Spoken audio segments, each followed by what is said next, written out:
नाही पाहिजे. मी पण म्हणतो लय झालं तर फक्त पत्रकारांपुरती एखादी पट्टी राहिली तर राहील, सावली म्हणून. सावली नाही, मंडप नाही, काही नाही. आहे असंच जाऊन बसणार आहे मी 30 तारखेला. मेलो तर मेलो.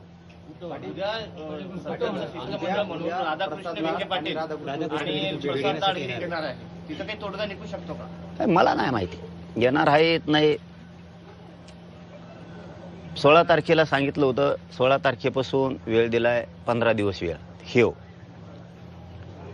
29 ऑगस्ट पासून मुंबईतून दिलेला आत्ता 29 मे पर्यंत 10 महिन्याचा वेळ. काय करणार येऊन तुम्ही? चर्चा बोलणार. मला चर्चा नाही पाहिजे रे बाबा. 58 लाख नोंदी निघाल्या, त्याचे कुणबी प्रमाणपत्र तुम्ही देणार आहेत का? ज्यांना कुणबी प्रमाणपत्र दिले त्यांच्या तुम्ही व्हॅलिडिटी देणार आहेत का?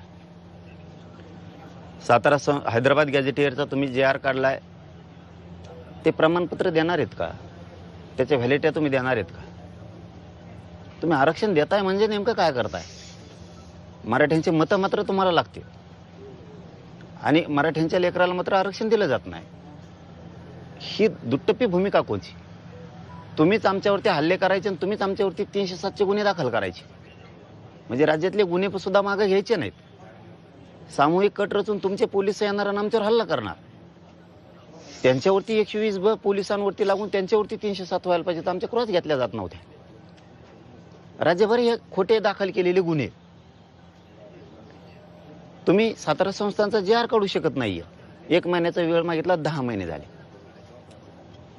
अरे बलिदान गेलेल्या तुम्हाला मराठ्याची एवढी माया आहे, तुम्ही सांगता की मराठा समाजाला ऊन लागल, मे महिन्याचं कडक भयंकर ऊन, हे लोक घराच्या बाहेर सुद्धा निघाणार.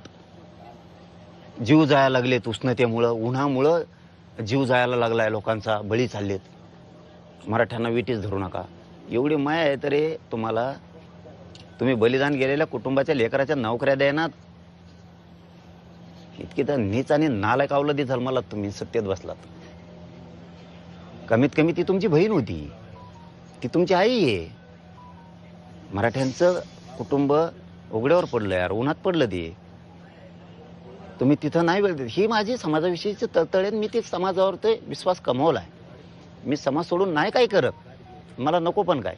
तुम्ही साधे साधे कामं करत नाहीये. साधे कामं किती वेळ लागतो मराठा आणि कुणबी मंत्रालय स्थापन करायला? किती वेळ लागतो? ओबीसींनी नाही मागून मंत्रालय स्थापन केलं, मराठ्यांनी मागून नाही दिलं. मराठा आणि कुणबी एक असून सुद्धा नाही JR काढला जात. नवीन एक माहिती समोर आलेली आहे. तुम्ही आंदोलन केलेल्या 3 वर्षांमध्ये मराठवाड्यात 3 लाखापेक्षा अधिक कुणबी प्रमाणपत्राचे वाटप करण्यात. उपकार केला का? कोण बॅकलॉग भरून काढणार 3 लाख लोकांचा? याचा अर्थ आम्हाला आरक्षण होतं, आमच्या नोकऱ्या कोणी लाटल्या? 1967 पासून आत्तापर्यंत 50-60 वर्षात आमचं वाटलं सरकारनं काय केलं? ते 5 लाख निघू तुमच्या म्हणण्यानुसार मराठवाड्यात कुणबी प्रमाणपत्र, किंवा 1000 निघले ना, याचा अर्थ आम्ही आरक्षणात होतो ना. आमचा बॅकलॉग कोण भरून काढणार? आमचं नुकसान आता 5 पिढ्याचं का? आमच्या जागा हडपिल्या? आम्ही कुणबी आणि मराठा हा एकच आहे, हे वारंवार सांगितलं गेलंय, पण हे करतच नाही आहेत ना. त्यामुळं आपण हे बघा, मी 2 मिनिटातच तुम्हाला सांगितलं होतं की मी 10:30 आला असंच फायनल करून टाकणार आहे माझा विषय. मला आता ना आरपारचं खेटायचं, मला आता आरपारचं खेटायचं. त्यामुळे मी आल्यालाच तुम्हाला सांगून टाकलं आहे असंच 30 तारखेला उठून मी उन्हात एखाद्या रानात बसणार. उन्हात बसणार आहे, त्याला काय स्थळ ठरेल तरी आरक्षण नाही, नाही स्थळ ठरिलं तरी आरक्षण नाही, आणि ठरविलं तरी आरक्षण नाही. सगळ्या मागण्या दिल्या तरी आरक्षण नाही, समजून सांगितलं तरी आरक्षण नाही, कायद्यात बसतंय हे सांगितलं तरी आरक्षण नाही, प्रेमाने बैठका घेऊन सांगितलं तरी बी आरक्षण नाही, मोर्चे घेऊन गेलं तरी पण नाही. त्यापेक्षा होऊन जाऊ दे, काय होऊन जायचं ते होऊ दे एकदा. हां ठीक, एक गोष्ट खरी आहे, याच्यात माझ्यावरती प्रेम करणारा गोरगरीब मराठ्यांचा खूप मोठा वर्ग आहे. त्यांना विषय वाईट वाटणार आहे की उन्हात लोक बाहेर निघत नाहीत आणि तुम्ही एवढ्या रखरखत्या उन्हात आता जीवाची लाईलाई होणार आहे. त्याच्यात ते माशासारखं तरफडून मेल्यासारखा प्रकार आहे आता. त्यांना वाईट वाटेल, पण माझा नाविलाज आहे, मला त्या भूमिके घ्यावा लागते. आणि मे महिन्याच्या या कडक उन्हात मी त्या उन्हात जीवाची लाही झाली तरी चालत. काय तरफाड व्हायचं तेवढा तरफाड मारफाड होऊ द्या, पण मी मात्र उठत नाही आता.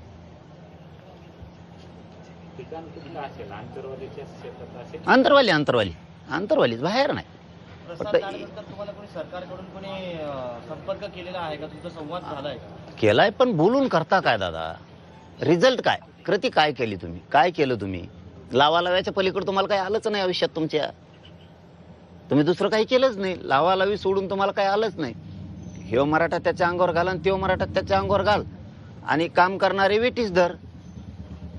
याच्या पुढे तुम्हाला काही आयुष्यात आलंच नाही ना. सरकार म्हणून फोन करून काय करता? रिझल्ट काय देणार तुम्ही? तुमचे फोन मस आले. हां, मला इथं मराठ्यांना रिझल्ट द्यायचा आहे, त्यांना आरक्षण द्यायचं आहे. तुम्ही काय दिलं? फोनवर बोलणं. त्यातलं मी नाही आहे बाबा. मला तुम्ही बोलून काय करायचंय? माझ्या मराठ्यांचे लेकरं बाळ अधिकारी झाले पाहिजे, ते साहेब म्हणून माझे आईबाप मराठ्यांना बघायचे. अरे तुम्ही काय उत्तर देता रे नालायकासारखे? काय उत्तर आहे त्यांचे? पश्चिम महाराष्ट्रातला मराठा समाज हा सदन आहे, त्यांच्याकडे ऊस आहे, बागायती आहे, फळबाग आहे. पश्चिम महाराष्ट्रातल्या ओबीसीकडे फळबाग नाही काय? काय सरकार चालित? इतकं क्रूर सरकार आणखीन आलं नसन रे कधीच देशात, जगात. काय उत्तर आहे? पश्चिम महाराष्ट्रातल्या मराठ्यांना आरक्षणाची आवश्यकता नाहीये, कारण ते सदन आहेत, त्यांच्याकडे ऊस येतं, फळबागा येतात, द्राक्षे येतं. ओबीसीकडे नाहीत काय? मग तिथं असणाऱ्या बागायती असणाऱ्या ओबीसीला आरक्षण नाही काय? ह्यो रूल आहे काय आरक्षणाचा? तिथल्या मराठ्यांकडे ऊस येतं, पाणी सदन येत म्हणून त्यांना आरक्षण नाही देत आम्ही. मग तिथला ओबीसी काय डोंगरात राहतो का? त्यांच्याकडे फळबागा ऊस नाहीत काय?